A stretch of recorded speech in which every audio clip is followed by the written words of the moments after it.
Kalian pernah bayangin nggak gimana ya kalau tiba-tiba ekonomi Indonesia krisis kayak tahun 1929? Pasar kacau, terus semua orang kena PHK juga. Serem nggak sih? Tapi serius tahu Nay, dulu itu di Inggris pernah ada krisis besar nih yang buat orang-orangnya itu menjadi putus asa. Nah tapi dari krisis ini muncul seorang tokoh ekonom yang pemikirannya itu masih relevan sampai sekarang. Nah kalian tahu nggak siapa tokohnya? Siapa tuh? Tokohnya adalah John M. Keynes.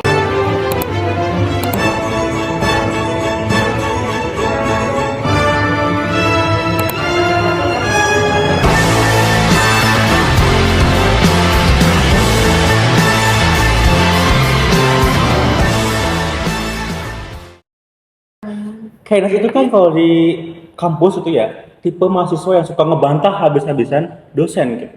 Waktu mata kuliah ekonomi klasik, dia tuh berpendapat bahwa pasar itu self-correcting.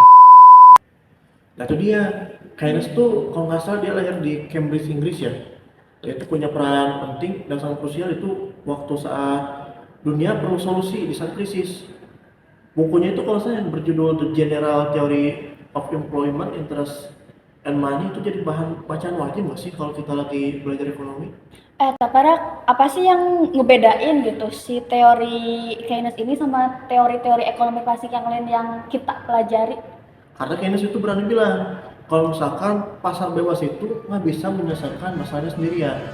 Oleh karena itu akhirnya dia menawarkan solusi yang dimana itu peran negara itu sangat aktif dalam kebijakan fiskal dan moneter.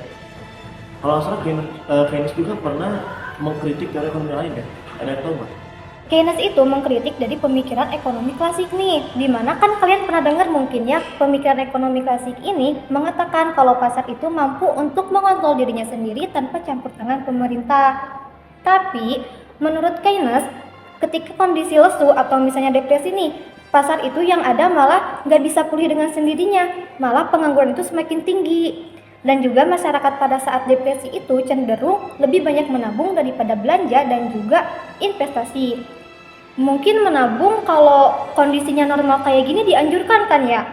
Tapi kalau masa resesi itu gak dibolehin loh, karena dapat menurunkan permintaan agregat dan juga memperburuk kondisi ekonomi. Makanya Keynes berpendapat bahwa pemerintah tuh menjadi pemain cadangan yang nggak wajib masuk ketika mekanisme pasar itu mulai gagal. Ibaratnya kayak gini, pemerintah itu dosen yang ngasih kita remedial waktu kita gagal ujian. Berarti itu yang membuat pemikiran dari teori Keynesianisme ini menjadi dasar kebijakan di banyak negara ya. Kalau begitu apa aja sih pilar dari teori Keynesianisme ini? Ada yang tahu nggak?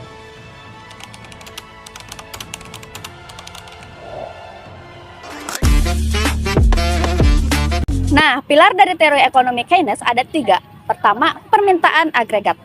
Dalam teori Keynes, permintaan masyarakat sangat menentukan produksi dan juga lapangan kerja. Kalau permintaan turun, ekonomi lesu. Makanya pemerintah harus hadir untuk rangsang ekonomi. Selanjutnya, pilar yang kedua yaitu intervensi pemerintah melalui kebijakan fiskal, di mana pilar ini menjadi pilar yang paling populer dalam pemikiran Keynes. Dan menurut Keynes, pemerintah itu harus berani meningkatkan belanja seperti pembangunan infrastruktur dan juga menurunkan pajak ketika masa resesi untuk meningkatkan permintaan agregat. Selain itu, menurut Keynes, pemerintah juga harus berani untuk menjalankan defisit anggaran dengan tujuan untuk menyuntikkan dana terhadap perekonomian sehingga dapat menciptakan lapangan kerja dan juga merangsang pertumbuhan ekonomi. Namun, ketika kondisi perekonomian suatu negara tersebut kembali pulih, defisit tersebut dapat dikurangi kembali. Yang ketiga ada kebijakan moneter dan jebakan likuiditas.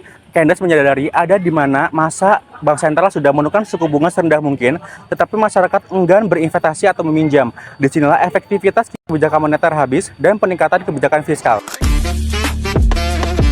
Ada contoh dampak nyata dari teori Keynes ini, yaitu pada saat pandemi COVID-19 beberapa tahun ke belakang, yang dimana pada saat itu pemerintah gencar memberikan bansos, yang dimana itu membantu stimulus ekonomi kita pada saat pandemi. Nah itu salah satu contoh dari praktik teori Keynesianisme di zaman sekarang.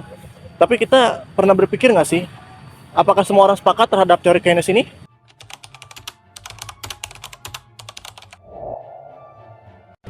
Faktanya, nggak semua orang sepakat sama teori Keynes loh.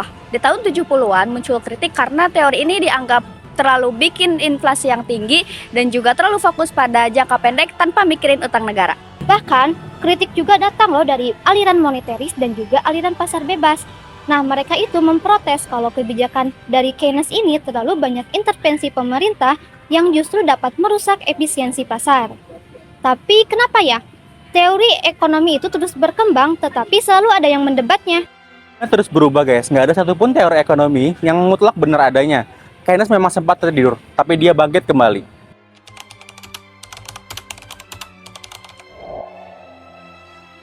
Kalau begitu, pemikiran Keynes itu masih relevan nggak sih di era sekarang? Relevan dong, seperti saat krisis COVID-19 nih, banyak negara yang menerapkan kebijakan dari teori neo-Keynesian ini untuk menstabilkan perekonomian negaranya. Nah, termasuk negara kita sendiri, pemerintah kita itu memberikan banyak bantuan, seperti bantuan sosial, bantuan langsung tunai, bantuan subsidi, maupun bantuan terhadap akses kesehatan. Tujuannya itu untuk meningkatkan permintaan, menjaga daya beli masyarakat, dan juga untuk menstabilkan perekonomian.